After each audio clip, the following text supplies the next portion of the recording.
सुबह 6 बजे उठना, उसके बाद भागते हुए स्कूल जाना, उसके बाद घर आकर ट्यूशन, होमवर्क का प्रेशर और उसके बाद अपने पेरेंट्स से सिर्फ एक ही चीज सुनना कि बेटा बस थोड़ी और पढ़ाई कर लो, उसके बाद लाइफ सेट है। पर क्या तुमने कभी सोचा है कि सच में तुम्हारी लाइफ सेट हो रही है या सिर्फ एक शेड्यूल सेट हो रहा है जिसमें सिर्फ और सिर्फ स्ट्रेस है, सपने नहीं।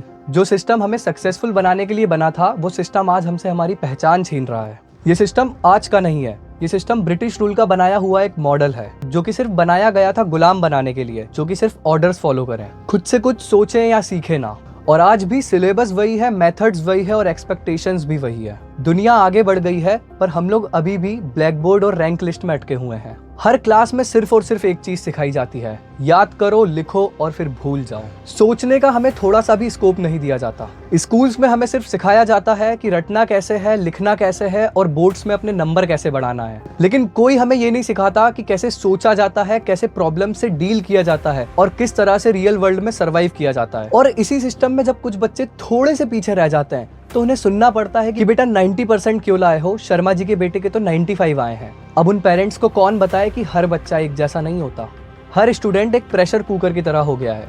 Homework, project, unit test, coachings, parents expectations और सोशल कंपैरिजन। और अगर बच्चे ने इन सब में कहीं पे भी थोड़ा लो परफॉर्म किया तो इस सोसाइटी के प्रेशर में आके वो सोचने लगता है कि शायद मैं ही बेकार हूँ। और जब इसी सेल्फ डाउट के साथ वो रियल लाइफ में जाता है तब उसे समझ आता है कि स्कूल ने उसे कितना कुछ नहीं सिखाया, जैसे पैसे कैसे मैनेज करते हैं, टीम वर्क कैसे होता है, इमोशनल कंट्रोल क्या होता है। ऐसी कोई भी चीज जो कि रियल वर्ल्ड में सर्वाइव करने के लिए जरूरी होती है वो स्कूल ने उसे नहीं सिखाई हुई होती है। पर हाँ, पीरियडिक टेबल के 118 एलिमेंट्स उसे जरूर याद होते हैं। इसका मतलब ये नहीं है कि पढ़ाई बेकार है। प्रॉब्लम ये है कि जो चीज जरूरी है वो अब ऑप्शनल बन के रह गई है और जो चीज प्रैक्टिकल नहीं है उसे अब कंपलसरी सब्जेक्ट बना दिया गया है। हर स्टूडेंट एक अलग स्टोरी और एक अलग टैलेंट लेकर आता है। कोई बोलने में अच्छा होता है, कोई सुनने में अच्छा होता है, तो कोई समझने में अच्छा होता है। लेकिन ये सिस्टम सबको एक ही स्केल से नापता है, जैसे सब एक ही मॉडल में फिट हो रहे हों। और जो बच्चा इसमें फिट नहीं होता, सिस्टम उसे फेलियर या नालायक कह देता है। इस पूरी रेस में कुछ बच्चे मेडल्स ले जाते हैं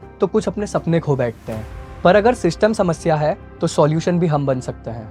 हमें चाहिए एक ऐसा एजुकेशन सिस्टम जो कि सिर्फ मार्क्स के लिए नहीं, हमें जिंदगी में जीने के लिए तैयार करे। और साथ ही साथ हमें चाहिए ऐसे स्कूल्स जहां पर क्रिएटिविटी, करियर काउंसलिंग और मेंटल हेल्थ भी उतनी ही इंपॉर्टेंट हो जितनी मैथ्स और साइंस होते हैं। इन स्कूल्स में ऐसी क्लासेस होना चाहिए जहां कम्युनिकेशन और प्रेजेंटेशन सिखाया जाए, क्योंकि दुनिया में सिर्फ लिखना नहीं, बोलना भी जरूरी होता है। हमें इन स्कूल्स में ऐसे टीचर्स चाहिए जो सिर्फ बच्चों का सिलेबस कंप्लीट ना कराएं बल्कि उन्हें कुछ सिखाएं भी।